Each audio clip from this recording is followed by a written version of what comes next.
ಪೈಲ್ಸ್ಗೆ ನಾವು ಅದನ್ನ ಕ್ಲಿಯರ್ ಮಾಡ್ಕೊಳ್ಳೋದಕ್ಕೆ ಆಗುತ್ತಾ? ಅದಕ್ಕೇನಾದ್ರೂ ಮೆಡಿಸಿನ್ ಇದೆಯಾ? ಪೀನ್ ಇಲ್ಲ ಅಂತ ಹೇಳಿ ಓಕೆ ಸರ್. ಇಲ್ಲಿವರೆಗೂ ಒಂದು 6,000-7,000 ಜನ ಆಲ್ರೆಡಿ ಔಷಧಿನ ತಗೊಂಡು ಪೈಲ್ಸ್ ಇಂದ ಹೊರಗ್ ಬಂದು ಆರಾಮಾಗಿರೋ ಜೀವನನ ನಡೆಸ್ತಾ ಇದ್ದಾರೆ. ಪೈಲ್ಸ್ ಬರ್ತಾ ಇರೋದು ಏನಕ್ಕೆ ನನಗೆ, ಅದಕ್ಕೆ ಮೂಲ ಕಾರಣ ಏನು ಅಂತ ನೋಡ್ತಾ ಹೋದಾಗ, ನಮ್ಮಲ್ಲಿ ಟಾಕ್ಸಿಸಿಟಿ ಜಾಸ್ತಿ ಆದಾಗ, ಅಂದ್ರೆ ದೇಹದಲ್ಲಿ ವಿಷಕಾರಿ ಅಂಶಗಳು ಜಾಸ್ತಿ ಆದಾಗ ಅದು ಹೋಗ್ಲಿಕ್ಕೆ 3 ದಾರಿಗಳಿದಾವೆ. ಒಂದು ಬೆವರು, ಎರಡನೇದೇನಂತಂದ್ರೆ ಮೂತ್ರ, ಓಕೆ, ಮೂರನೇದು ಮಲ ವಿಸರ್ಜನೆ. ಈ ಮಲಾಸನ ಪೊಸಿಷನ್ ಅಲ್ಲಿ ಯಾರಾದ್ರೂ ಕುತ್ಕೊಂಡಾಗ ಅವ್ರ ದೇಹದಲ್ಲಿ ಅವ್ರ ಕೊಲನಲ್ಲಿ ಇರ್ತಕ್ಕಂಥ ಎಲ್ಲ ಏನ್ ಸ್ಟಮಕ್ ಅಲ್ಲಿ ಇರ್ತಕ್ಕಂಥ ಎಲ್ಲದೂ ಕೂಡ ಸ್ಟೂಲ್ ಏನೈತಲ್ಲ ಆರಾಮಾಗಿ ಪಾಸ್ ಆಗುತ್ತೆ, ಮತ್ತೆ ಫಾಸ್ಟ್ ಆಗಿ ಕ್ಲಿಯರ್ ಆಗುತ್ತೆ. ಹೇಳಿದ ಡಯಟ್ ನ ಕರೆಕ್ಟ್ ಆಗಿ ಫಾಲೋ ಮಾಡಿದ್ರು ಅಂತಂದ್ರೆ 100% ನಾನು ಬರೆದು ಕೊಡ್ತೀನಿ, ನಿಮ್ಗೆ ರಿಸಲ್ಟ್ ಸಿಗುತ್ತೆ. ಅಂದ್ರೆ ಗೋಧಿ ತಿನ್ಬಾರ್ದು, ಮೈದಾ ತಿನ್ಬಾರ್ದು, ಸಕ್ಕರೆ ತಿನ್ಬಾರ್ದು, ಮಾಂಸ ತಿನ್ಬಾರ್ದು, ಹಸಿ ಮೆಣಸಿನಕಾಯಿ ತಿನ್ಬಾರ್ದು. ಪೈಲ್ಸ್ ಬಂದಿರೋ ಬೆಳಗ್ಗೆ 2 ಗ್ರಾಮ್ ತಗೋಬೇಕು. ತಡ್ಕೊಳಕ್ ಆಗದೆ ಇರೋಷ್ಟು ಹೀಟ್ ಇರುತ್ತೆ, ಬಾಯಿ ಎಲ್ಲ ಅಗ್ರ ಹೊಡಿತಾ ಇರುತ್ತೆ. ಅಂತವ್ರಿಗೆ ನಾವು ಅಲೋವೆರಾ ಅಂತ ಕೊಡ್ತೀವಿ, ಒಂದು ಕ್ರೀಮ್ ಕೊಡ್ತೀವಿ ಪೈಲ್ಸ್ ಏಡ್ ಅಂತ ಹೇಳಿ, ಅದನ್ನ ಆ ಭಾಗದಲ್ಲಿ ಹಚ್ಕೊಳ್ಳೋಂಥದ್ದು. ಒಂದು 10 days ಒಳಗಡೆ ನೀವು ಮ್ಯಾಸಿವ್ ಚೇಂಜಸ್ ಅಂತ ನೋಡ್ತೀರಾ. ಆಮೇಲೆ ಹಲವಾರು ಕಾಯಿಲೆಗಳಿಗೆ, ಶುಗರ್, BP, ಅಲರ್ಜಿ, ಅಸ್ತಮ, ಆಮೇಲೆ ನಾವು ನ್ಯಾಚುರಲ್ ಆಗಿ ನೆಲದ ಮೇಲೆ ಮಲ್ಕೊಳಕ್ ಆಗಲ್ಲ, ನಾವು ಅಟ್ಟದ ಮೇಲೆ ಇದೀವಿ ಅಂತಂದ್ರೆ ಮ್ಯಾಗ್ನೆಟಿಕ್ ಬೆಡ್ ಇದೆ, ಅದಾದ್ಮೇಲೆ ಎಕ್ಸರ್ಸೈಸ್ ಮಷೀನ್ಸ್ ಗಳಿದಾವೆ ನಮ್ಮಲ್ಲಿ. ಇಲ್ಲ ನಾನು ಬಂದು ಪಂಚಕರ್ಮ ಟ್ರೀಟ್ಮೆಂಟ್ ತಗೊಳ್ತೀನಿ ಅಂತಂದ್ರೆ ಮೈಸೂರಲ್ಲಿ ಬಂದು ಪಂಚಕರ್ಮ ಟ್ರೀಟ್ಮೆಂಟ್ ತಗೋಬಹುದು. ಪ್ರಿಯ ವೀಕ್ಷಕರೇ ನಮಸ್ಕಾರ. ಕಾರ್ಯಕ್ರಮವನ್ನು ನೋಡಿ ಸುಮ್ಮನಾಗಬೇಡಿ, ನಮ್ಮ ವಾಹಿನಿಯನ್ನ ಸಬ್ಸ್ಕ್ರೈಬ್ ಮಾಡ್ಕೊಳ್ಳಿ.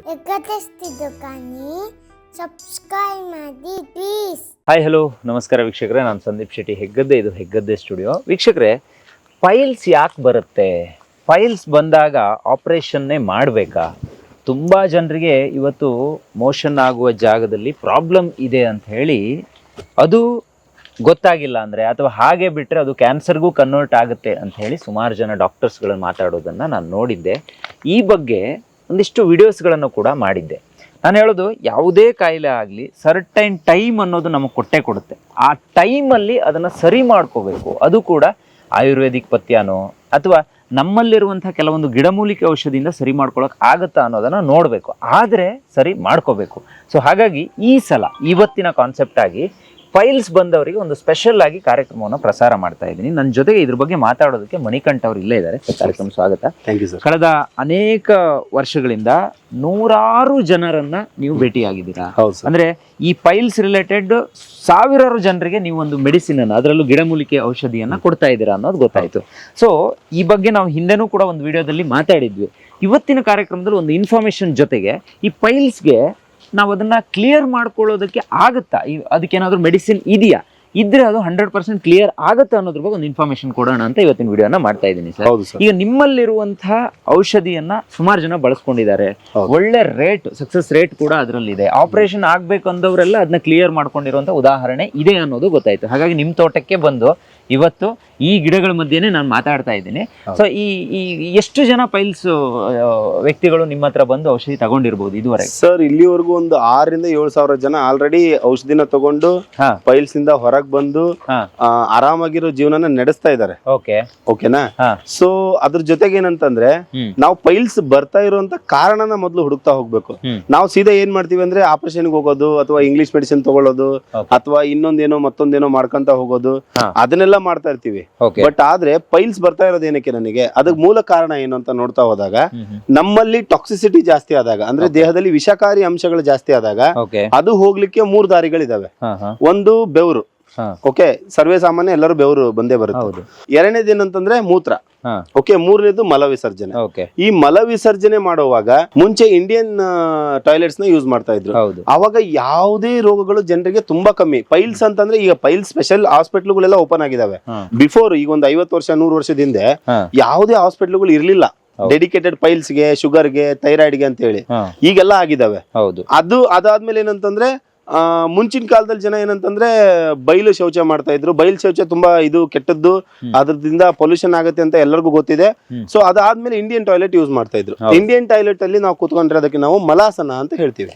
ಓಕೆ, ಈ ಮಲಾಸನ ಪೊಸಿಷನ್ ಅಲ್ಲಿ ಯಾರಾದ್ರೂ ಕುತ್ಕೊಂಡಾಗ ಅವ್ರ ದೇಹದಲ್ಲಿ ಅವ್ರ ಕೊಲನಲ್ಲಿ ಇರ್ತಕ್ಕಂಥ ಎಲ್ಲ ಏನ್ ಸ್ಟಮಕ್ ಅಲ್ಲಿ ಇರ್ತಕ್ಕಂಥ ಎಲ್ಲದೂ ಕೂಡ ಸ್ಟೂಲ್ ಏನೈತಲ್ಲ ಆರಾಮಾಗಿ ಪಾಸ್ ಆಗುತ್ತೆ, ಮತ್ತೆ ಫಾಸ್ಟ್ ಆಗಿ ಕ್ಲಿಯರ್ ಆಗುತ್ತೆ. ಓಕೆ, ಅದೇ ನೀವೀಗ ವೆಸ್ಟರ್ನ್ ಟಾಯ್ಲೆಟ್ ನ ಯೂಸ್ ಮಾಡ್ತಾ ಇದ್ದಾರೆ ಈಗ ಎಲ್ಲರೂ. ವೆಸ್ಟರ್ನ್ ಟಾಯ್ಲೆಟ್ ಅಲ್ಲಿ ಯಾವ ತರ ಆಗುತ್ತೆ ಅಂತಂದ್ರೆ, ಅದರಲ್ಲಿ 100% ಕ್ಲೀನು ಆಗಲ್ಲ. ಓಕೆ, ಅದಾದ್ಮೇಲೆ ನಮಗೆ ಕೆಲವೊಂದಿಷ್ಟು ನಮ್ಮ ಯೋಗಾಸನ, ನಾವು ಎಲ್ಲ ಭಾರತ ದೇಶದಲ್ಲಿ ಹುಟ್ಟಿದೀವಿ ಅಂತಂದ್ರೆ ಕೆಲವೊಂದಿಷ್ಟನ್ನ ನಾವು ಮಾಡ್ಲೇಬೇಕಾಗತ್ತೆ. ಅದರಲ್ಲಿ ಮೂಲವಾಗಿ ಏನಂತಂದ್ರೆ ವ್ಯಾಯಾಮ, ಓಕೆ, ಯೋಗ, ಧ್ಯಾನ, ಇವೆಲ್ಲ ನಾವು ಮಾಡ್ತಾ ಇರ್ತೀವಿ. ನಮ್ಮ ಹಿರಿಯರು ಏನ್ ಮಾಡಿದ್ರು ಅಂತಂದ್ರೆ ಅದಕ್ಕಾಗಿ ಡೆಡಿಕೇಟೆಡ್ ಆಗಿ ಟೈಮ್ ಕೊಡಕ್ ಆಗ್ಲಿಲ್ಲದ್ರು ಮಾಡೋ ಚಟುವಟಿಕೆಯಲ್ಲಿ ಅದನ್ನೆಲ್ಲ ಮಾಡ್ತಾ ಇದ್ರು. ಉದಾಹರಣೆಗೆ ಮೋಷನ್ಗೆ ಹೋಗೋ ಟೈಮಲ್ಲಿ ಕೂತ್ಕೊಳ್ಳೋದಕ್ಕೆ ಮಲಾಸನ ಅಂತ ಹೇಳಿ, ಊಟ ಮಾಡುವಾಗ ಕೂತ್ಕೊಳ್ತಾ ಇದ್ರು.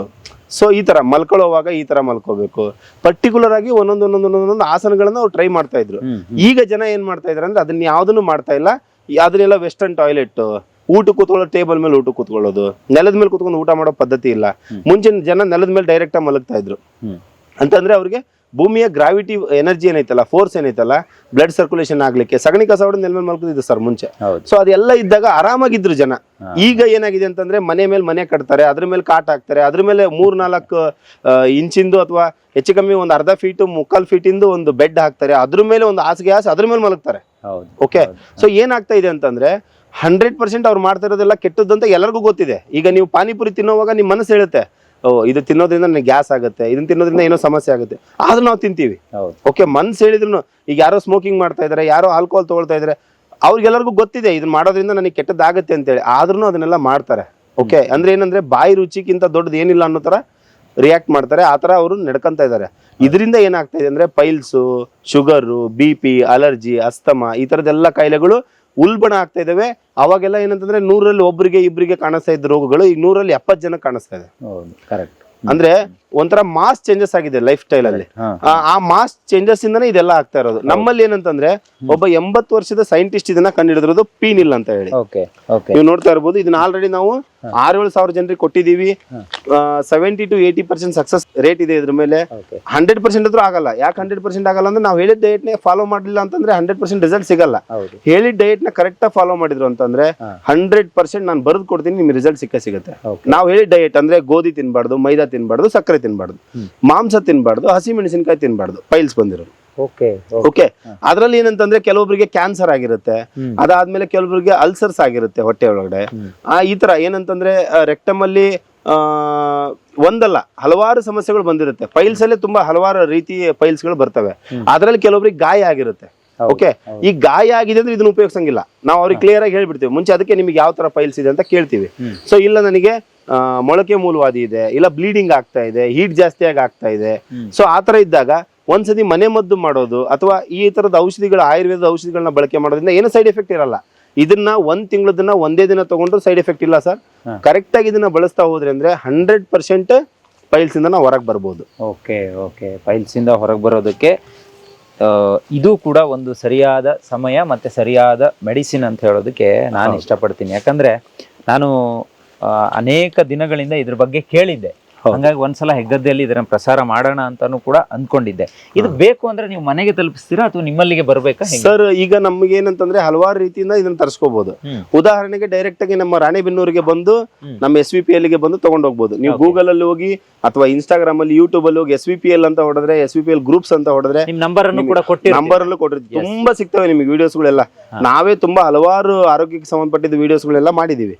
ಅದಾದ್ಮೇಲೆ ವೆಬ್ಸೈಟ್ ಇದೆ ನಮ್ದು. ವೆಬ್ಸೈಟ್ ಅಲ್ಲೂ ಪರ್ಚೇಸ್ ಮಾಡಬಹುದು. ಇಲ್ಲ ನಮಗೆ ಡೈರೆಕ್ಟ್ ರಾಣೆಬೆನ್ನೂರಲ್ಲಿ ಬಂದು ಪರ್ಚೇಸ್ ಮಾಡಬಹುದು. ಇಲ್ಲ ಡೈರೆಕ್ಟ್ ಆಗಿ ಮೈಸೂರಲ್ಲಿ ಬಂದು ನಮ್ಮನ್ನ ಮೀಟ್ ಮಾಡಿ ಪರ್ಚೇಸ್ ಮಾಡಬಹುದು. ರಾಣೆಬೆನ್ನೂರಲ್ಲೂ ಸಿಗ್ತೀನಿ ನಾನು, ಮೈಸೂರಲ್ಲೂ ಇರ್ತೀನಿ. ಅದನ್ನ ಯಾವ ದಿನ ಏನು ಅಂತ ಹೇಳಿ ನೀವು ಒಂದು ಫೋನಲ್ಲಿ ಮಾತಾಡ್ಕೊಂಡು ಬಂದ್ಬಿಟ್ರೆ ಆರಾಮಾಗಿ ಬಂದು ನಮ್ಮ ಜೊತೆ ಮಾತಾಡಿದ್ರೆ ತಗೊಂಡು. ಈಗ ಆಪರೇಷನ್ ಗಳೆಲ್ಲ ಮಾಡ್ಬೇಕು ಅಂತ ಹೇಳಿರ್ತಾರೆ, ಅಂತ ರೋಗಿಗಳಿಗೂ ಇದು ಹೆಲ್ಪ್ ಆಗುತ್ತಾ ಸರ್? ನಮ್ಮಲ್ಲಿ ಆಪರೇಷನ್ ಗೆ ಹೋಗಿರೋರೇ ಜಾಸ್ತಿ ಜನ ಬಂದು ತಗೊಂಡೋಗೋದು. 4 ಸತಿ 5 ಸತಿ ಆಪರೇಷನ್ ಮಾಡಿಸಿದ್ಮೇಲೆ ಅದು ಸರಿಯಾಗಿಲ್ಲ, ಆರಾಮಾಗಿಲ್ಲ ಅಂತಾನೆ ಬಂದು ನಮ್ಮ ಹತ್ರ ಹೇಳಿ ತಗೊಂಡೋಗೋದು. ಸೊ ಆಪರೇಷನ್ ಒಂದೇ ಮದ್ದಲ್ಲ. ಆಪರೇಷನ್ ಅನ್ನೋದೇನಂತಂದ್ರೆ ಯಾರಿಗ್ ಮಾಡ್ಬೇಕು ಅಂತಂದ್ರೆ ಇದು ಕ್ಯೂರೇ ಆಗಲ್ಲ, ಇದು ಮುಗಿತಪ್ಪ ಇಲ್ಲಿಗೆ ಅನ್ನೋಂತ ಕೇಸಸ್ ಅಲ್ಲಿ ಆಪರೇಷನ್ ಅದನ್ನೆಲ್ಲ ಮಾಡ್ರಿ ಅಂತ ಹೇಳ್ತೀವಿ. ಇದು ಆರಾಮಾಗುತ್ತಲ್ಲ ಆಯುರ್ವೇದದ ಔಷಧಿಗಳ ಮುಖಾಂತರ. ಈಗ ಇನ್ನು 50 ವರ್ಷದ ಹಿಂದೆ ಹೋದ್ರೆ, ನೀವು 100 ವರ್ಷದ ಹಿಂದೆ ಹೋದ್ರೆ, ಅವಾಗೆಲ್ಲ ಗೌಟಿ ಔಷಧಿ, ಆಯುರ್ವೇದ ಔಷಧಿ, ಮನೆ ಮದ್ದು, ಆಮೇಲೆ ಕಾಡ್ ಮದ್ದು ಅಂತ ಹೇಳಿ ಎಲ್ಲ ನಿಮ್ ಸೈಡ್ ಅಂತಾರೆ. ಸೊ ಈ ತರ ಅವಾಗೆಲ್ಲ ಇತ್ತಲ್ಲ, ಅವಾಗೆಲ್ಲ ಜನ ಆರೋಗ್ಯವಾಗಿ ಇದ್ರಲ್ಲ. ಅದೇ ತರ ನಾವು ಈಗ್ಲೂ ಇರ್ಬೋದು. ಯಾವುದೇ ಇಂಗ್ಲಿಷ್ ಮೆಡಿಸಿನ್ ನ ಮೊರೆ ಹೋಗ್ಬೇಡ್ರಿ. ಇಂಗ್ಲಿಷ್ ಮೆಡಿಸಿನ್ ಹೆಂಗೆ ಅಂತಂದ್ರೆ, ಈಗ ಒಂದು ತಲೆನೋವಿಗೆ ಅಂತ ತಗೊಂಡಿರ್ತೀರ ಹೊಟ್ಟೆ ನೋವು ಸ್ಟಾರ್ಟ್ ಆಗುತ್ತೆ, ಹೊಟ್ಟೆ ನೋವಿಗೆ ಅಂತ ತಗೊಂಡಿರ್ತೀರ ಬೆನ್ನು ನೋವು ಸ್ಟಾರ್ಟ್ ಆಗುತ್ತೆ. ಒಂದಿಲ್ಲ ಒಂದ್ ಸಮಸ್ಯೆಗಳಂದ್ರೆ ಸ್ಟಾರ್ಟ್ ಆಗ್ತಾನೆ ಹೋಗುತ್ತೆ. ಈಗ ಆ ಕೆಮಿಕಲ್ ನ ನಮ್ಮ ಲಿವರ್ ಗೆ ಕ್ಲೀನ್ ಮಾಡಕ್ಕೆ ಹರಸಾಹಸ ಪಟ್ಬಿಡುತ್ತೆ. ಅಂದ್ರೆ ನೀವು ಆಚೆ ಕಡೆಯಿಂದ ತಗೊಳ್ತೀರ ಅಂದ್ರೆ ಒಂದಿಷ್ಟು ದೊಡ್ಡದು ಮಾತ್ರ ಇದೆ ಅಂದ್ರೆ ಅದ್ರಲ್ಲಿ ಇಷ್ಟು ಔಷಧಿ ಇರುತ್ತೆ, ಇನ್ನು ಉಳಿದಿದೆಲ್ಲ ಕಸ. ಆ ಔಷಧಿನ ಕ್ಯಾರಿ ಮಾಡಕ್ಕಾಗಿ ಅವರು ಮೆಡಿಸಿನ್ ಹಾಕಿರ್ತಾರೆ ಅದ್ರೊಳಗಡೆ.